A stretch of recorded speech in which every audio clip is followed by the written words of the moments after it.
Alright, disclaimer, this video is subjective and based on observations. You're free to do whatever you want, you're free to even just ignore it. But as long as you have that in mind, that's all good. Alright, so, I am in many parts of the analysis fandom, or should I say, I've done many things in it. I've done some reviews, mostly in collabs or in podcasts. I've done, podcast articles, and I do analysis. So I thought, why not give my 2 cents in on, how to do it, how not to be shit at it, because I know a lot of you are asking that question. Because come the new season, Season 5, we're gonna have a lot of people joining the community, and oftentimes I look at some of these people and they have no idea what they're doing, or they'll make a rookie mistake or something. And so the question does come to mind, how can I not be shit at analysis? I'm glad you fucking asked. First things first is that people like quality, and if you want your video to be quality, I hate to say it, but you are gonna have to spend some money. Most of the free stuff you can use tends to be shit, and it shows. Truth be told, the only free thing I'm ever going to suggest that you use is Audacity for your audio, and that's it. When it comes to video editing, ditch Movie Maker for pretty much anything. Seriously, almost anything is better. But mostly Sony Vegas. Sony Vegas will let you do pretty much whatever you want, and if you don't know something, there's a tutorial for it somewhere.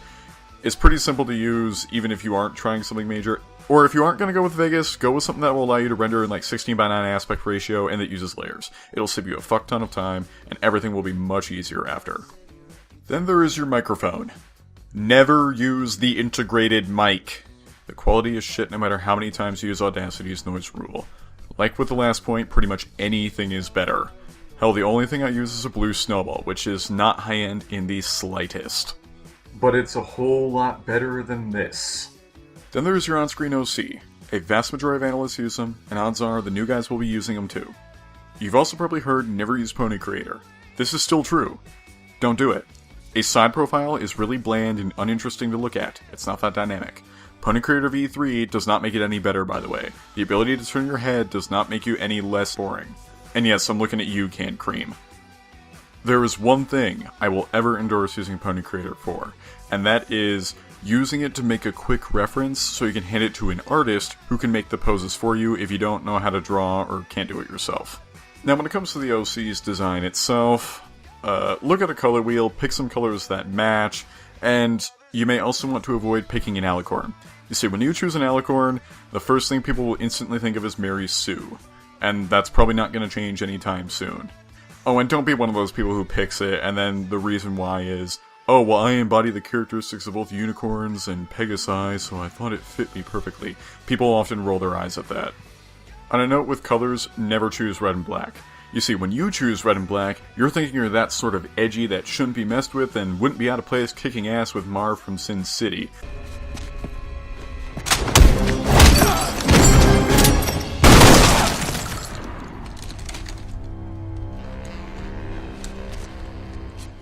Problem is that everyone else will see you as that angsty kid from high school who thinks that crawling in my skin defines them to a T.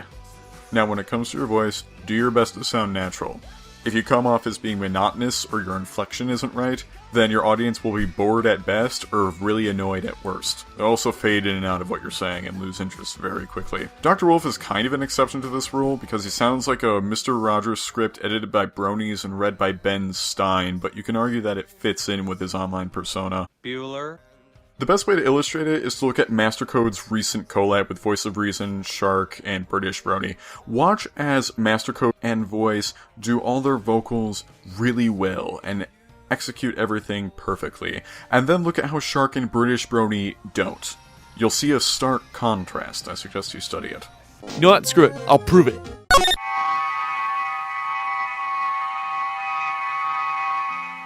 Was I wrong? Duly noted. Oh, come on, will the universe at least let me finish Comics Month?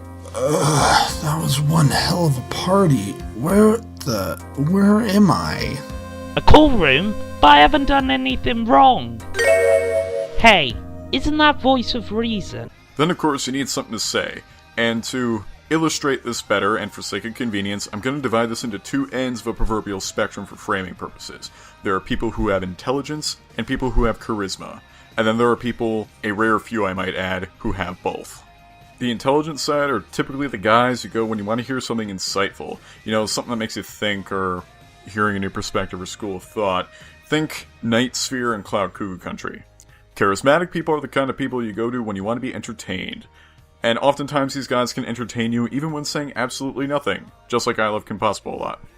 But then there's the other side of the coin for both of these. No guarantee you'll run into these, but I'm just letting you know that there might be a downside. The intelligent side is prone to being technical, which is just a way of saying really fucking dry, or at least this is a concern of mine. I know Nightsphere and CloudCuckoo don't have this in particular.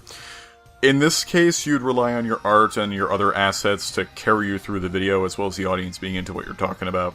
As for charismatics, well, remember when I said they can say absolutely nothing and sound amusing?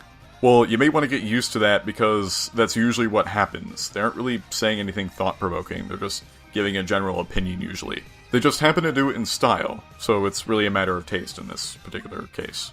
Oh, and by the way, if you want one of those rare gems that have both, a couple good examples of this are Antony C and Silver Quill. Anyway, now it's time to move on and look at what you want to produce for the community. First, I'm going to talk about reviewers since they're ironically the most populous and popular bunch of the so-called analysis community. A reviewer is simply someone who looks at like the comics, movies, fan stuff, or whatever, and says whether or not it's good or not. That's it. A review can contain analysis, but analysis does not contain review, and I'll get into the difference between the two later. But I am going to vent about something right now, and this is a huge example of how not to do it, and it's simply called the half-assed recap. You can probably guess what this is about. This is a guy, and I'm going to get the nitpicky stuff out before I get to the meat of it. This is a person who you kind of see after you've marathoned Voice of Reason, Golden Fox, or one of the other big names, and you're just waiting for their next video to come out, but you want to kill some time. You need more of your pony fix. So you see these guys, they typically have low view counts, low sub counts, but it's pony stuff, so you want to watch them. Now, remember all that stuff about presentation and getting the right software and getting all the good visuals and all that stuff? Well, this guy probably doesn't use any of that. Double points of his inflection is off too, and his voice isn't necessarily up to par with what he's saying. But that's like the nitpicky stuff. What I'm going to say next is the meat of it, and is that the vast majority of the video is nothing but a recap of the episode. Hence the name. Oh, and the 10 to 20% of the video that isn't a recap? Yeah, it's pretty much all either worthless opinions or safe opinions. Now, the first thing, and this is why it's not good to do this, if it's not obvious already, everyone who's watching your video has seen the episode. They don't need all the details about what happened. It's all just unnecessary fluff to talk about the plot, unless you have something to say about it. Second is that, like I just said, only really talk about a scene if you have something to say about it. If not, then all you're giving is a worthless sort of fluff opinion that people really don't need. And that's the problem with safe or worthless opinions. Everybody knows about them, a lot of people probably even have them. So they're really not worth talking about. They're stuff that everyone knows. They don't need you to restate it. As for something you should try doing, giving a strong reaction to something the way Golden Fox does in his super speedy review is actually something I recommend doing. Even if none of the people who really use that tactic probably take it as seriously as they show, it at least entertains and interests the viewer, especially when you put such emotion behind your opinions. This wasn't funny! It never was funny, it never will be funny! It was cruel, ruthless, and completely uncalled. You should also back up your opinions with reasons, whether it's evidence from the show or your own beliefs and personality. You'll probably receive a lot more attention if people get a sense of who you are as a person. If your opinion is safe, then at least try presenting it in a way that's original or entertaining. Reviews can also be very time-based, in a sense. People are more interested in the new stuff, so if you get to the latest thing within a week or two of the release date, you'll probably get a fuck ton of views. I should also warn newcomers that the idea that you can review every episode of the previous seasons up till now is heavily unrealistic, unless you have a lot of energy and free time, because at this moment there are 91 episodes. Alright, now we're going to talk about analysis, and yes, it is different from reviewing. Analysis is when you look at something from a school of thought, or deconstruct it, or something along those lines. It is not about whether or not the thing you're analyzing is actually good or not. That is a review, in case anyone was wondering what the difference is. Now, something to keep in mind is that, unlike a review where you're kind of going there for the person's personality, here you're coming to a person to hear what they have to say. You can still put personality into it, but information is usually the cornerstone of what you're trying to give. You see, a reviewer is kind of like a late-night talk show host, kind of like Jimmy Fallon or Conan O'Brien. You don't care if they're accurate, they're just funny. Whereas you as an analyst would be more like Bill Nye or Neil deGrasse Tyson. But on the flip side of this, Just as more people are interested in Jimmy Fallon than Bill Nye, so too there's a lot more people interested in reviews than in analysis. In fact, and this may surprise some of you, doing nothing but straight analysis will not make you popular in the analysis community. Last I checked, the most recognizable name in people who do just straight analysis was CloudCuckooCountry. Brilliant though he is, and even though he only has one MLP video, and that may have been removed recently, he only has 2,500 subs, as opposed to say Golden Fox, who's not at the top of the charts, but he still clocks in at 10k for being a reviewer. Or if you really want to put it into perspective, InkRose has 70k and her most popular videos are glorified fanfiction. Oh, and like the half-assed recap, there's an incorrect way to make an analysis video. Granted, what I'm talking about applies more if you're trying to blow everyone's mind with a pervasive theme that's supposedly all over the series, than if you're the kind of person who's trying to teach something. But a piece of advice when looking for elements of the show is make sure they fit and aren't easy to disprove, and that you aren't cherry-picking. You can go on and on about how Fluttershy giving food to animals has something to do with communism, or how Super Speedy contains evil businessmen and therefore praises communism, and how therefore MLP is communist. But these examples, like I said, are cherry-picked, and I don't need to go into why these don't work. You may be wondering why this isn't as bad as when you're trying to teach something, and that's because when you're trying to teach something, you're using the show to talk about a concept, whereas when you're talking about communism, you're using the concept to talk about the show. The latter requires more research than just trying to assert something, whereas with teaching, it's not really that way, but even then, you still don't want to cherry-pick. Another good mindset to have is that you're convincing the audience of your analysis to swallow the blue pill for an Equestria that's only sort of there, or maybe not really there. After all, when I did my absurdist video, I don't actually fucking expect you to believe me that absurdism is really there. I'm just hoping that you entertain it while I tell you what absurdism is. Oh, and make sure everything you talk about is presented or explained well. This bit me in the ass in my last video about Aleister Crowley when I oversimplified something. And now onto the other mediums of analysis, like podcasting. Podcasting is really fucking easy. All you need are people who gel well enough together to make a conversation interesting and have things flowing, and maybe some guests, if you're into guests. Should you decide to do podcasts, just be aware of a couple of things you're signing up for. First is that podcasting, even though it doesn't require a lot of effort, is extremely niche. You really won't be that popular if you do just podcasts. Or at least not usually. It's not that common is what I'm getting at. Second is that information and meshing personalities is literally the entire thing. If you don't have people who do that well, you're not going to get a good podcast. On top of that, you may want to do something to be more interesting or noticeable because the number of podcasts coming out is dramatically increasing. The only other thing I can think about is length, and I would say 30 minutes to an hour for a podcast is fine, but beyond that, people may not be bothered to finish it or remain focused enough to consider finishing it. The last thing on this list is article writing. And of all the things on this list, it is the easiest to do because you can do it with absolutely no money. After all, even a podcaster who doesn't have to worry about all the visual shit still has to make sure his podcast sounds tolerable and therefore, needs a good mic. But like podcasting, the audience for article writing, or the fans of it, is incredibly small. So incredibly small, in fact, that even if you really were the best of article writers, you still will not be known or that popular. I mean, hell, the most popular article analyst that I'm aware of is Whammy, and some might even raise the argument that me, talking to you right now, a 400 sub nobody, might be more well known than he is in some regards. The reason no one wants to read your article is the same reason why no one wants to read your fanfic. You see, reading requires time and investment specifically set aside to read the article or the fanfic or whatever. And also, it doesn't engage as many senses as, say, a video. And even with the video, you can say so much, and even then the person watching it only needs to be invested for the amount of time that is on the timer. It's just more interesting to people. And even with a podcast, which technically takes time, you can at least listen to it while doing other things, and multitask. You can't do that when reading.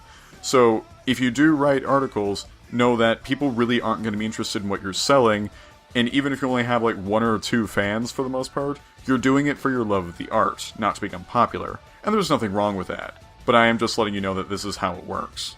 Alright, now here's some general stuff that applies to pretty much all the above, except maybe with article writing you may have to tweak it a little bit.